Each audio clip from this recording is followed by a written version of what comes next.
My name's Dave. I'm an alcoholic. It never gets old speaking in a meeting. It's a privilege and an honor, truly it is. Thank you for asking me to speak, Mike. He asked me back in January. And I think I was speaking at the Saturday night meeting in like February, and I said, we got to wait 4 or 5 months, and so now here I am. So all day today, I was driving around.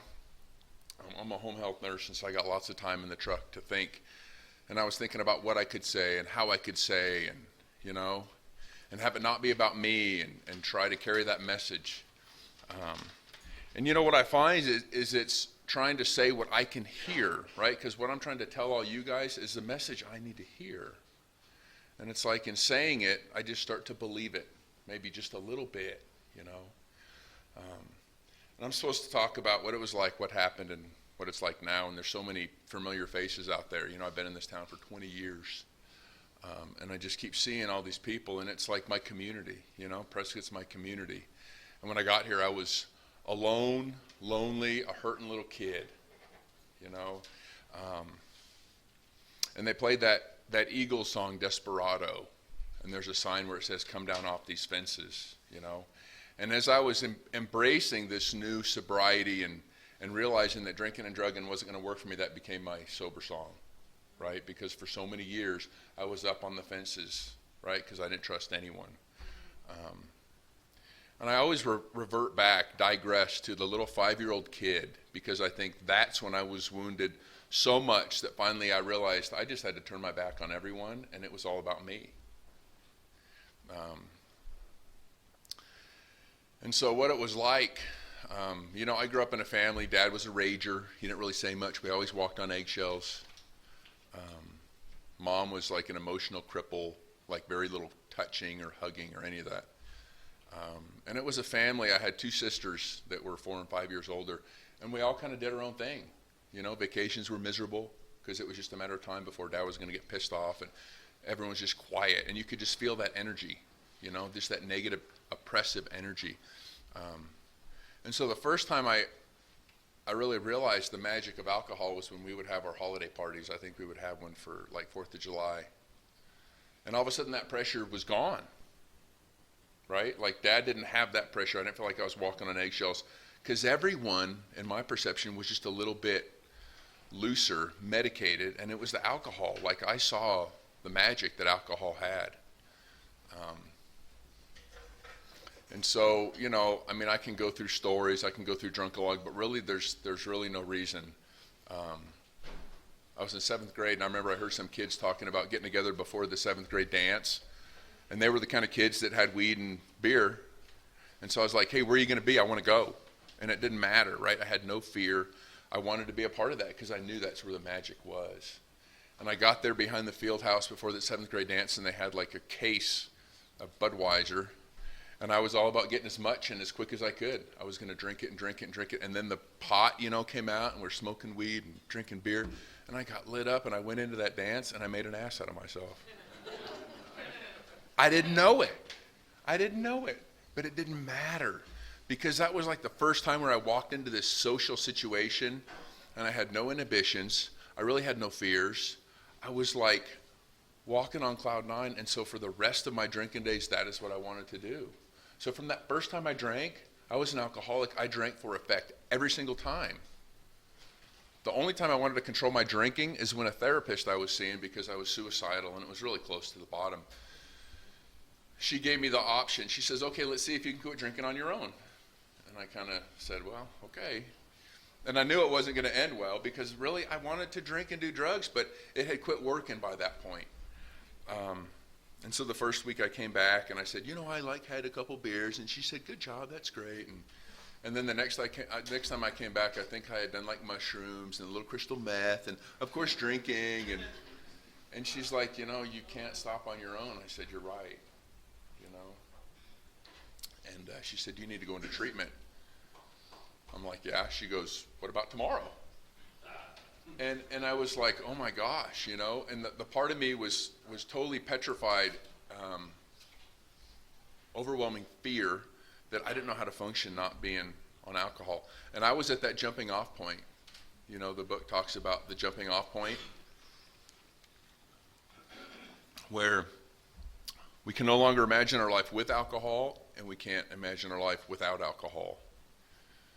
And so I was there in her office, and I said, okay. And so I went home and told my parents I need to go into treatment. This is my therapist said. And, I'd been suicidal for months and months and months. I'd been seeing a psychologist that put me on antidepressants, and they kind of took away the suicidal thoughts just enough so that I could be a little more present. Because before I was on, I think, Zoloft, then I was just consumed, right? My mind was like just this whirlwind of just negative thoughts and negative ideas, and I would look, no matter where I'd look, I was comparing myself, how I didn't measure up, how I wasn't enough, how it wasn't going to work out, how I couldn't talk to people, and it was just like I was going down this fucking rabbit hole, and I had no way out, and at that time, I identify as an alcoholic because this is AA and alcohol was my whatever, but anything is my. It doesn't matter what it is, right? If it's the mountain bike, if it's the dirt bike, if it's the Harley, and these are all things that I found when I'm sober, and I overdo it then too, when I get hurt and I made stupid decisions. But then it was alcohol and drugs, and I often say I'm grateful I didn't run with people who shot heroin, because I would have shot heroin, and I've heard that's amazing. And on a side note, recently I had some issues with the ex in court, and I still have some unresolved resentments. They say anger is the dubious luxury for normal men, but for the alcoholic it's poison, and it is. And I still have some resentments toward the ex-wife, and I need to work on those, but part of me wants to kind of hang on to them because I like being a little angry sometimes.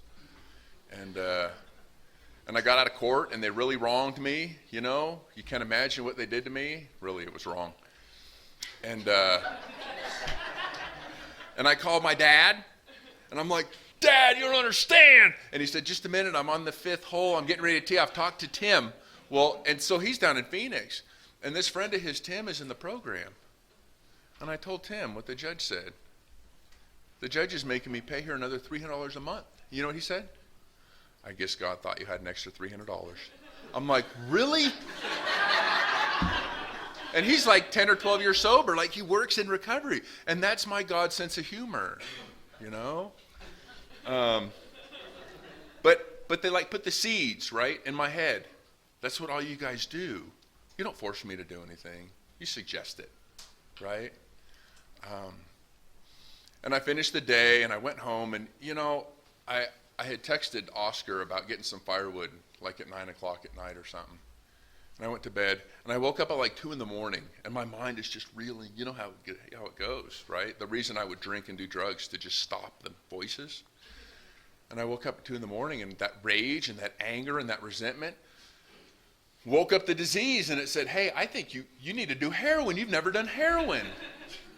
And this was like a year ago, right? A year. I'm like, holy fuck, this is bad.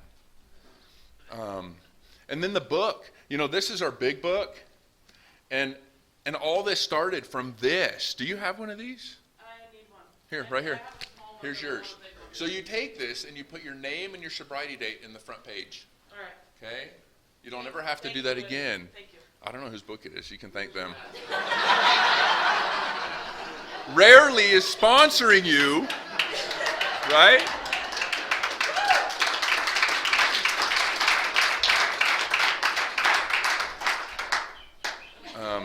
We do that at the Men's Stag Sunday morning now, and I love it. I love it, love it, love it, right? Anyway, the book is the basis for our recovery, right? It's in the big book. Where was I? Oh, so the heroin. So that's my mind. That's how it is. We're not all well. So I picked up my cell phone at 2 in the morning, and Oscar had texted me back. Or maybe it was 4 in the morning. I don't know. But Oscar's black belt AA. Mike knows him. Right? He's part of the CC, the Clancy clan. He's a good guy. And I had a message on my phone from Oscar, and I was like, no way. And this is how my God works again. And I texted him. I said, hey, I'm in a bad way. I need to talk. He goes, give me 20 minutes to get up, and I'll call you.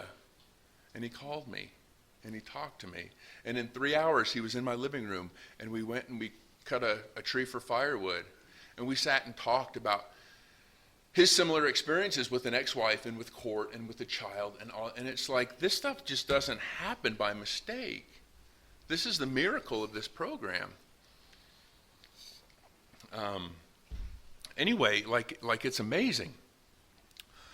So moving on, I'm kind of jumping all over, but that's okay. That's kind of how my brain is sometimes. Where was I at? Talking about drinking in the dance? Is that where I was at last? Oh no, I got sober. So anyway, I went to this recovery. I went to this recovery program in Myrtle Beach. I'll save you guys all the drunkalog because I drank and drugged and did it all, you know. Except heroin. Still holding out for the heroin, right? If I'm going to go out, I'm going to go out with a bang. But I pray to God that I don't. And it's not in God's plan for me to go out, right? Because every time something trips me up and I'm going to fall into that needle, right? And it's just going to, oh my God, I just fell into it. I don't know how it happened. It was just there. God always has another plan. And I think the reason is because I go to meetings and I call guys and I stick my hand out to guys and I notice guys like Bob, right? I mean, I notice you. But if there's an energy in AA, and I don't really know how AA works. I really don't. The good start is in the book, right? You put your name in the book and you put your sobriety date and you get a sponsor and you go to lots of meetings. Okay. Yes. Can I get that again? So, name, sobriety date, sponsor. So who is willing to sponsor her? Women. So look around. So lock eyes with one of these women. I'm in treatment and I need glasses or contacts. I'm right here. I'll sponsor you. Okay. So get her number and call her tonight, right? And a temporary sponsor is better than no sponsor.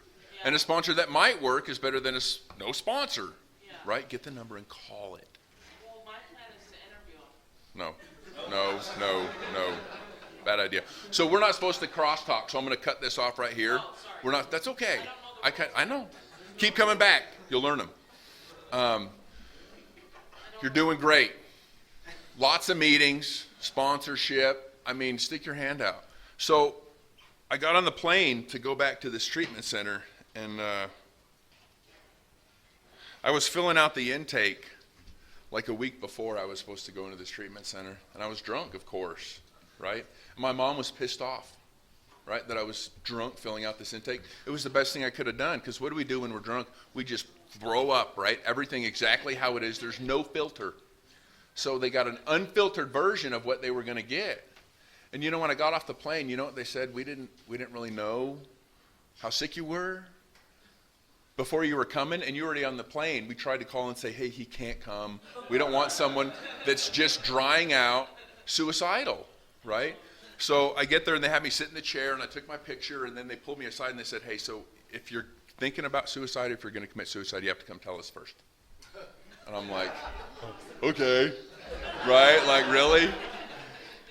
But at that point, I was there, right? I couldn't go. And I was there like 2 days. There was 3 guys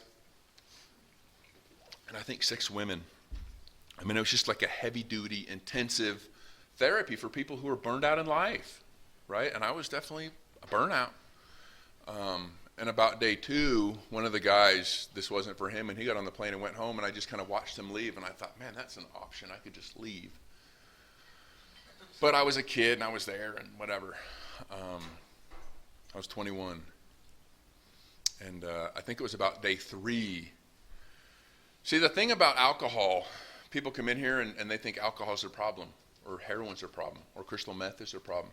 And they think if I could just not drink or not do the drugs, I'd be fine. But the problem with me is that when I don't drink and I don't do drugs, I get crazy, I get psychotic, I get paranoid, I get angry, I get depressed, I get suicidal. And you put alcohol and drugs on top of that, and it's like a medication. It kind of takes the edge off a little bit, but the problem is it just quit working in the end. You know, it just quit working.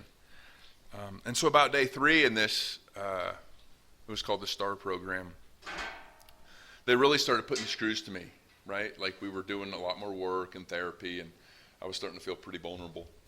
Like, you know, you pick a new scab off and it's just tender. And they kept poking at me. And we were sitting in the group, and I just lost it. I lost it. I like raged. Fuck all you, and fuck you couple lesbians, and you fucking, everything. And it was like these two lesbian facilitators that were running the groups, and I mean, it was horrible. But they got to see like who was at the core, and it was this scared 5-year-old little boy that was being challenged, right? And he didn't have his drugs and alcohol to go to. I couldn't go hide in the bottle. And I walked and I ran, whatever. I ran in another room. I just left the room, And this one guy, Don, came over and he sat next to me, and he was like my angel. That was my spiritual experience looking back, And he put his hand on my back and he said, "Come on, let's go back in there." And in my mind, I had a choice. I could go back in there and face all those people that I just alienated, right? Which was the whole world I lived in because I just kept people away. Or I could go back home, right? And as I sat on the edge of that bed, I had that grapefruit in my throat, right? I felt like my head was just going to pop off. It was that energy and that anxiety and that emotion. And because for so many years, like I lived in this house where I just stuffed it. And the only time emotion came out was rage. It was misdirected, right? The straw that broke the camel's back. And just so you know, I'm human. I still struggle with that today. I'm not perfect. And I'm sitting on the edge of, bless you. And I'm sitting on the edge of the bed, and all of a sudden, I decided to listen to this guy, Don, next to me. I decided, all right, I'm going to go back in that room. And I went back in that room, and the energy was exactly as I'd predicted, right? Because they saw really who I was. And they were all over there. And one by one, they really came, maybe within 5 feet of me and said, "If I'm in the room and you come in, I'm leaving. Stay away from me," right? Because they were afraid. They were scared. Like I was unstable as shit. But when I walked back in that room, I didn't even realize I was at the jumping off point, and I had made the decision to do whatever it took. And I really think that God took me by the hand, or by the hair, sometimes, and guided me from that point forward. And he still continues to guide me today. And that was a 2-week program, and by the end of it, everyone there was hugging me, was giving me their numbers, was giving me, good wishes and good luck. And the transformation had occurred. And I was thinking a lot today, like metaphors. I heard a speaker one time say, you got to go to enough AA meetings, you got to go to enough functions, you got to go to enough answering phones on the weekends, you got to go to enough roundups and gatherings and founders days to where you feel the pull of AA, And when he said it, I was like, I don't really get it. But this morning, today in the truck, I kept thinking about a vacuum, and you know how like when you get a vacuum and you like put it close to something, it'll kind of start moving toward it, and then you pull it away and it stops. So to me, that's what AA is like. It's like a vacuum, right? And you got to get close enough to where it sucks you in. And if you're sitting in the back, and if you're coming late and leaving early, you're not going to feel that pull of AA. And that's why they say do 90 meetings in 90 days. Because if you do 90 meetings in 90 days, hopefully you're going to hear enough of what you're supposed to do to where your life is going to change just a little bit, right? You'll have a little bit of that peace and that hope and that little bit of lighthearted, like, oh my God, life is going to be okay. I don't want to die anymore, right? I don't want to keep people as far away from me as I can. And that's what happened to me in that 2 weeks. And so they made plans for me to leave there, and they said, you will go to a meeting tonight, because I had to stay in the hotel, and they were worried that I was going to drink. And they should be worried, right? Because, man, 12 days, 14 days, I'm feeling good. I'm going to go celebrate. And they said, no, you will go to a meeting. And so I kind of felt like, the pressure of AA and recovery and was really depending on me. And I got to the hotel room and I called up. I'm like, and I'd never done really AA before. I'd been to a couple meetings, but I didn't really know how it worked. And so they said, look it up in the phone book. And so I called AA in the phone book, and someone came and picked me up from my hotel room, took me to a meeting, and all I remember is they gave me a 24-hour chip. It's a little plastic white chip, and it says AA on it. And I cherished that. More than cherishing that, I just cherished the experience of going to my first meeting and really having my feet and body present in that meeting. Like I was all in, and I didn't even know it. And so the next day I flew to Phoenix, and they had made plans. They talked to my mom, and they said, do not stop anywhere. Do not take him home. You go straight from the airport to the halfway house. And so I showed up at Crossroads down in Phoenix, and I got to the front counter, and And I want to say the guy's name was Jim. But he was just one of us, you know. He had a sober job and being of service and probably made a little bit of money, and he's probably sober about 6 or 8 months, but he was loving it, right? And so I walked in and he said, "How long are you staying?" And see, by this point, I didn't think I had too many answers to anything about staying sober because I had no idea how to stay sober. None. And I was like, fuck, how long am I staying? It's like a serious question. I don't want to not stay long enough and get drunk, but I don't want to stay too long. I don't know. I want to get back to my life, right? Because in that 14 days, the haze had lifted enough, and all of a sudden I felt like I was going to be okay. And I had these things I wanted to accomplish, and right, like I had a gun I was supposed to get that I was going to go hunting with, and like life just opened up for me. It was amazing in 12 or 14 days, right? Like you move that fog, and that just that delusional thinking, and always wanting to drink, and always being miserable and uncomfortable and depressed and suicidal. All of a sudden, like, man, the skies are open and there's a rainbow, and I'm going to go live life. And it's a good thing I didn't, because I'd have left sobriety back there and I'd have been drunk again. And I only say that because I see it over and over and over in here. And so when he asked me that question, like my life depended on the answer. I realize now. And I said, I don't know, how long do people that make it stay? Right? And I remember like it was yesterday. I can remember like a little kid, right? Like first day of kindergarten. And he said, well, 6 months. I said, okay, 6 months. And so that was the best lesson I could have, as I come in here and I just put my hands up and I say, I surrender, right, to the disease, to knowing how to run the show. Because when I got here, man, I worked for years and years and years to just function and manage. And the book talks about, right, like if only we could manage our lives well, if only people would do what we expected them to do or do what they should do, life would be okay. But the thing I didn't realize is that I was so selfish and self-centered. And I really realized that after doing my 4th and 5th step with a sponsor. And that's the next thing you do if you're new. You know, you get the book and you go to meetings and you put your name in it and you call the sponsor. They'll take you through the steps. And this amazing transformation can happen if you do the steps. And the 4th step is nothing to be afraid of, right? Because it's like the gate to these just endless pastures of, like, if you're a horse, the best grass you could ever have. That's the program. I mean, it is amazing. And so I was hungry for it, right? And I went to this halfway house, and I remember the night I was going to get a sponsor. It's scary as shit to get a sponsor. It is really scary for a guy like me that has it going on, that, you know, living in a halfway house, I want to kill myself. And really, I didn't have it going on. But it was scary. And I made the mistake. There was a few guys that were serious about recovery in this halfway house of like 30 or 40 guys. And we used to go to this, I think it was the Thursday night speaker meeting. It was a big meeting. It was big time. You didn't ask to share. There was no tickets. They looked at you and they called on you by name. They ran the meeting. They don't want to hear from new people because new people had nothing to share. And so after the meeting, I made a comment to like 3 guys that I was going to get a sponsor. And all of a sudden the courage left me when the meeting was over. And I like tried to just sneak out the back, you know, like I always do. And always did. And I remember this guy, Jim, he could talk to anyone, anywhere. He could talk to anything. And he's like, where are you going? You said you're going to get a sponsor. And I was like, fuck. And so I turned around, and there was a guy, Charlie and Jim, the chair and the co-chair of the Thursday Night Men's Stag. Maybe it was Tuesday. And I went up there and I said, yeah, you have a sponsor list? I'm looking for a sponsor.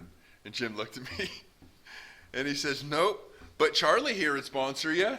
And it was probably his sponsee, you know? And I was like, wow, I just got a sponsor. And so Charlie said, yeah, I'll sponsor you, right? So that was like, he gave me permission to call him. And I called him and called him and called him. And, you know, we'd meet at meetings and we'd go over our step work. And he didn't sit down and read with me.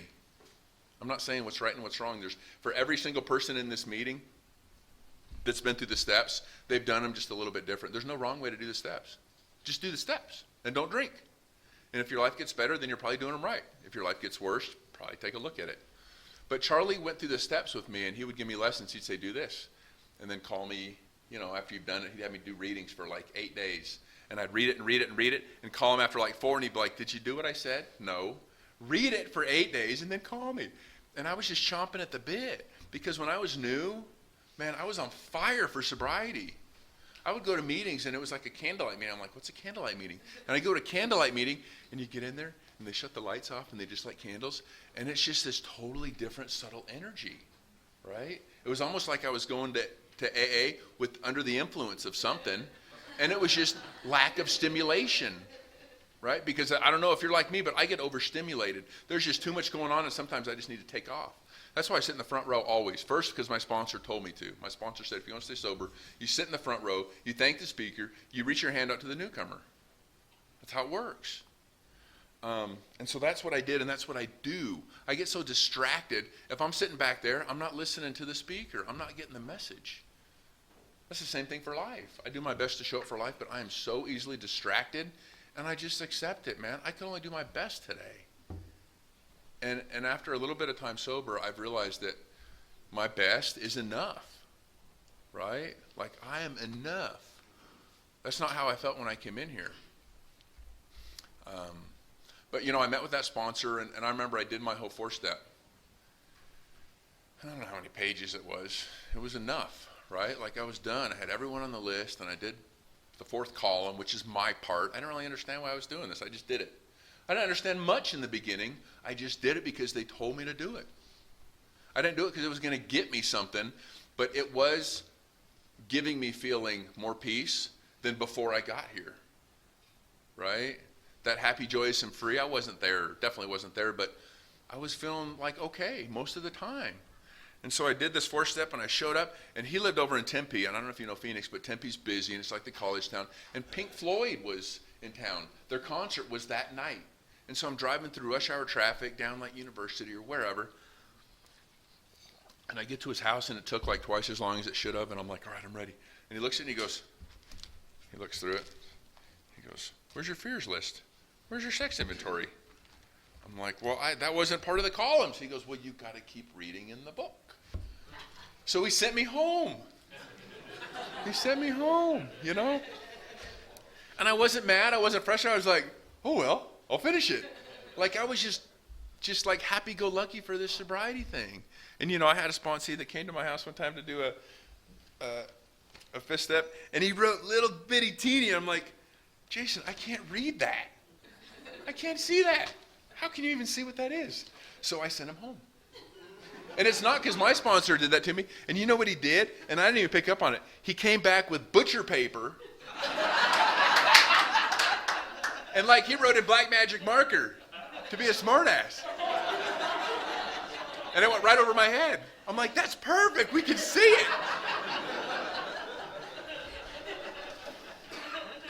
That is pretty funny. And so I finally finished that 5th step and went back to his house, and we did 5. And I realized that, selfishness and self-centeredness, it was all about me. I took everything personal. I stepped on the toes of my fellows and they retaliated.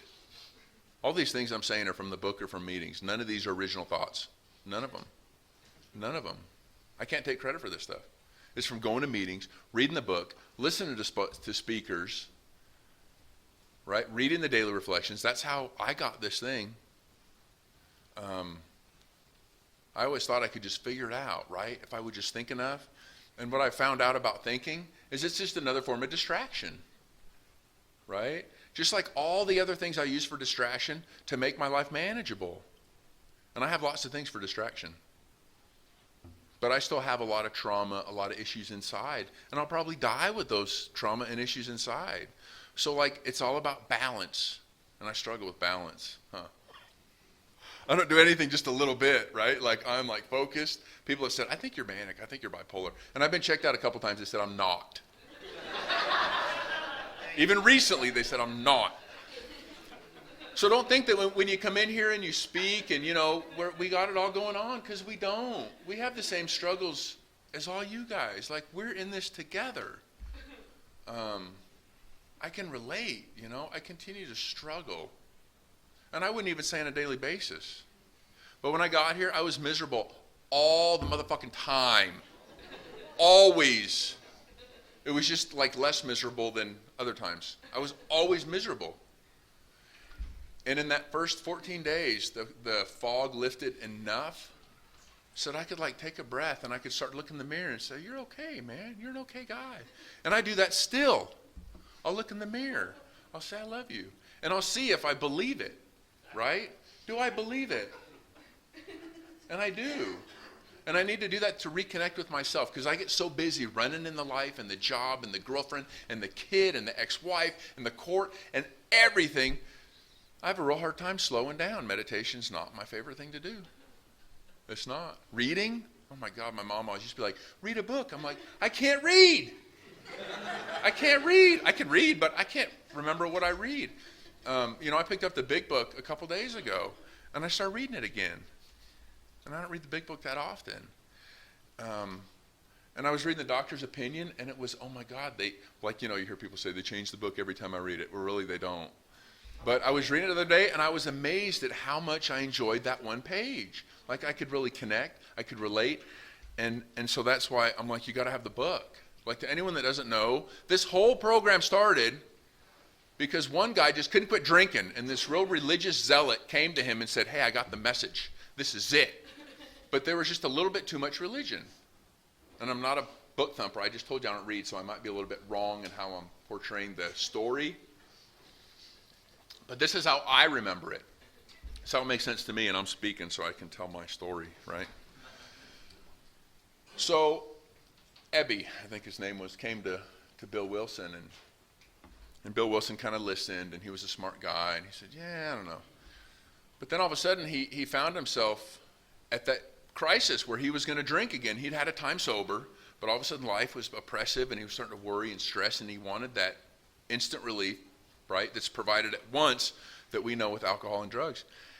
And he thought, wait a minute, I got to carry the message. And so I think he went to the hospital and he found Dr. Bob, the drunk one, and he shared it with Dr. Bob. And he didn't drink. And the light bulb went on for him, that exchange. And that's how this whole program started. And then they found the third guy, and the fourth guy, and the fifth guy. And now there's how many hundreds of thousands of people because of these two guys, right? And if you like to read, there's stories, and there's Dr. Bob and the Good Old Timers. I've never read it. I don't want to read it because I don't like to read. But I read enough, I read enough. And that speaker that talked about feeling the pull of it, he said, you got to do enough AA so you feel the pull of it. And I don't know what enough is, but I know when I get squirrely, I go to more meetings. I went to a memorial for a friend's girlfriend that was killed on a motorcycle, and we got to talk to this guy afterwards. And he'd been sober for a while, but not going to meetings, no AA, like years. And when I told him I went to 3 meetings a week, he was like, 3 meetings a week? Like, that was a lot. And then I said, well, you should probably go to 90 and 90. And he's like, did they even have that many meetings? And so I pulled up the list, right, from central office, and there's like 10 or 15 meetings a day. And he was just astounded, flabbergasted. But for my sobriety, if I can spend 3 hours a week in meetings, and then hopefully that inspires me to spend some time reading my morning meditation. I don't do it every morning. I don't. But I do hit my knees. And kind of a funny story, I was in nursing school and I was dating this girl, and she's actually here today 9 years later. It's kind of amazing. And we kind of hit it off. And she stayed the night with me one night, and she saw me hit my knees, and that's what I do.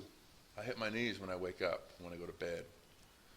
And she at one time said, that's sexy. I love it, right? I'm with someone who finds the fact that I hit my knees and humble myself to God, she finds that attractive, right? And that's a big deal for me, right? Like, that's professing my belief in this thing to someone that's new that could ridicule and shun me, but I say ridicule and shun away because this is what's working. And I moved into this new house, and I have this ugly, nasty green bath mat, It's the one that when it stays for like a month or so and you pick it up to vacuum, there's like all the dust from the bottom of it that's like rotten, because all the rubber is like dry, but it just feels comfortable. And that's what I have next to my bed. And I hit my knees in the morning and I say, God, help me stay sober today. And I hit my knees at night you know, and I say, God, thanks for helping me stay sober tonight. And sometimes it just gets into this routine, and sometimes I'll stop myself and say, wait a minute, be present, you know. I'm not perfect at this thing. I still have to remind myself on a daily basis, right? Some mornings I wake up and I want to shoot heroin. Sometimes I go to bed thinking about getting up on top of a building someplace and being a sniper. I know, that's not funny.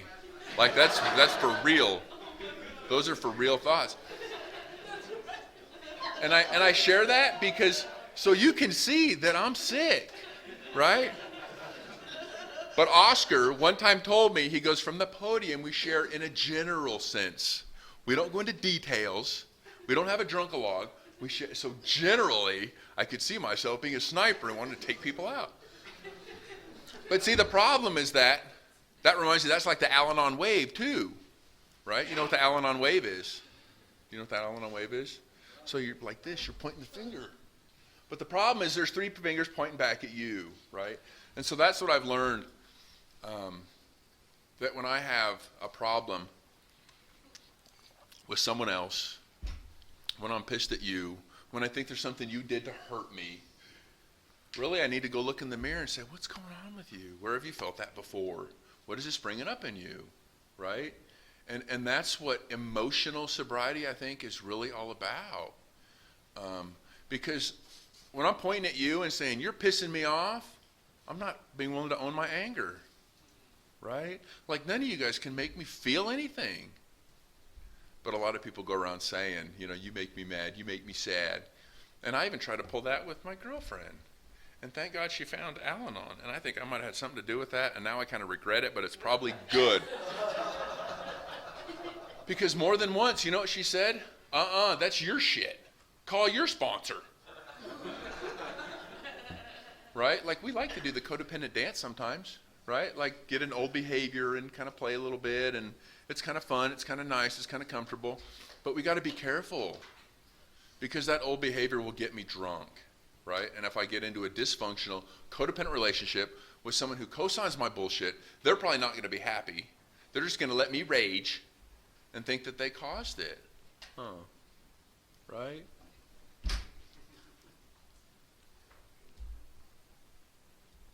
And that's the truth, man. That's the truth. Like, if you do this thing like your life depends on it, it will change you. It will make you be a man like you never knew you could be. Or a woman like you never knew you could be. In like 9 years, man, she's buying a house. We can't live together. We've been together 9 years. We can't live together. Because I got issues. Right? Because I got issues. But willing to go to any lengths. That's the bottom line. That's what they told me when I got here. And that's what I keep doing. You know? I got pissed the other night on the phone with her. And this new therapist, I'm in therapy again now. Again. And she talked about this tip process. I go, sometimes I just get pissed and I can't even stop. And my sponsor says, you come up with these mantras and you go to and I'm like, I just bypass it. I can't stop. And so the T was for temperature. And she said, next time you find yourself getting pissed and getting frustrated, it was texting on the phone. And the temperature thing, she said, grab ice and hold on to ice. And I'm like, okay. And so all of a sudden, I got pissed because something she said or did or texted or she said she was going to come over and she stood me up and like I just wanted to attack her texting on the phone. And she could see it. She knew it. And I stopped. I went in the freezer and I got the ice and I'm walking around the house and I'm walking around. Right?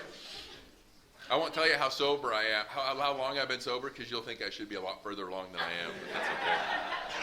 But I held the ice, and I just kept thinking, so I tell myself when I'm of right mind, when I'm not pissed off, when I'm angry, I need to not react, I need to not say anything, because it always ends badly.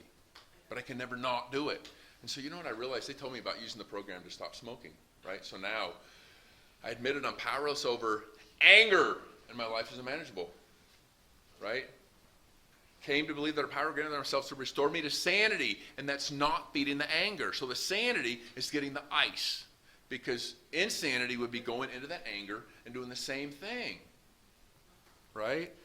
And making a decision, turn it over. Like, okay, God, hold the ice, hold the ice, hold the ice, hold it. And within 15 minutes, I got back on the phone, and I texted, and I was level-headed. And the exchange didn't go south. It didn't go sideways. So I'm here to profess tonight that it's possible for someone who says they can't control their anger and they can't, control their outbursts, and it just happens. Don't give up, right? Just be willing, like the first day when I walked in here. And so I have a therapist meeting next week. I'm only going twice a month. I figure that's enough for now. If I need to go more, I'll go more. But I'll never get well. I'll never be well. But this is the only thing I found that works. And for the new people, I guarantee that if you get a book, if you get a sponsor, if you call the sponsor, if you work the steps, if you go to meetings, I guarantee 100% you won't ever drink again or do drugs again. It's a guarantee. Because I've yet, and I like talking to the people that come back, right? What happened? How is it? I've yet to have someone come back that says, nope, I pretty much did everything they said and I still drank. Right? I mean, I've had my ass fall off many times, and I call my sponsor, I call friends, I call anyone that will listen. And if no one will listen, I go to a meeting, I drive to their house, I bang on their flipping door, and that's how this thing works, right? Because it is life or death. Like, we watch guys go back out and die. And that is the easier, softer way. But my life is amazing today. I have an amazing life. I have amazing relationships. I have an amazing community with all of you here, some of who I've known, right? Acquaintances from work or from community or from wherever. And that's all I've ever wanted, right? Was to be connected, right? To be connected. But at times my 5-year-old comes out and throws a tantrum. And you guys just surround me and watch me and wait for me to come and ask for help. Usually don't you jump in and say, hey, quit acting like that. Knock it off. Grow up. You just let me do it. And in my time, I come to you and say, hey, I was wrong, right? Because we've all been there. And that's the beauty of this thing. That's how AA works. AA was going to come up with these PSAs. Years ago, I was on one of these committees, which I hate. I won't ever do it. It's not my thing. But Alcoholics Anonymous was going to come up with these public service announcements, those things like on the TV. And the message was really, we've been there, right? We've been there. But it's really hard, I come up here and try and inspire, to motivate, to share a little bit of me, so hopefully you find something similar in you that you can take and run with, right? Something that'll work. And you can't take the steps off the wall. You got to take the steps out of the book with a sponsor. There's all these funny little slogans, but this is an inside job, right? You can't come in here and learn from some person. You have to do the flipping work. And in the work comes the understanding, right? You got to read that book, and you might not understand it, and it might not make no sense. But when I got here, the first 6 months made no sense, and I didn't understand it. But I didn't feel as miserable as before I got here, so I really had nothing else to do. I had nothing else to do. So I just kept doing it. And I don't know when the light bulb went on, but, it's like the rite of passage, right? You have to do the steps, and you have to work all the steps, and you have to work step 12 and then take someone through the book before you really get that aha moment, like, I get it. I see how it works. And I really hope for each and every one of you that you can get a taste, feel the pull of AA, right? And if you don't feel the pull of AA and you don't think it's good enough for you, try 90 and 90. If you're new, try to do 90 meetings in 90 days. And I guarantee the miracle will happen. Because I've rarely seen someone that does a meeting every day for 90 days, after 90 days say, you know what, I'm going back out. Like, it just doesn't happen. So I got 5 minutes left till the meeting's in. I feel like I've filled my time. I want to thank all you guys for encouraging my sobriety. I'm sweating like a horse up here because it's anxiety, right? Like, I get nervous, and it is what it is, and my mouth is freaking dry, and I'm like drinking all the time. But that's on the front lines of this program, right? Like, when someone asks you to do it, if you get nervous and start sweating, it's probably a good thing, because I never worried about shit when I was drinking or drugging. But I created a lot of problems, and I was really not happy, right? So I can say tonight, thank you for giving me this big, boost of AA, and thanks for the book, man. Use it. Yeah. So grab one of the women afterwards and ask all your questions. Don't ask them for me up here. So in meetings, we don't crosstalk. We don't do like this, and it's just how it is. That's okay. That's all right. I know. Keep coming. She'll teach you. And I'm tired of rules. Keep coming back. Who can relate to that? Are we all tired of rules? Yes, we get it. So you're among a bunch of people that know exactly how you feel. All right. All right. Thank you for letting me speak, and I will shut up.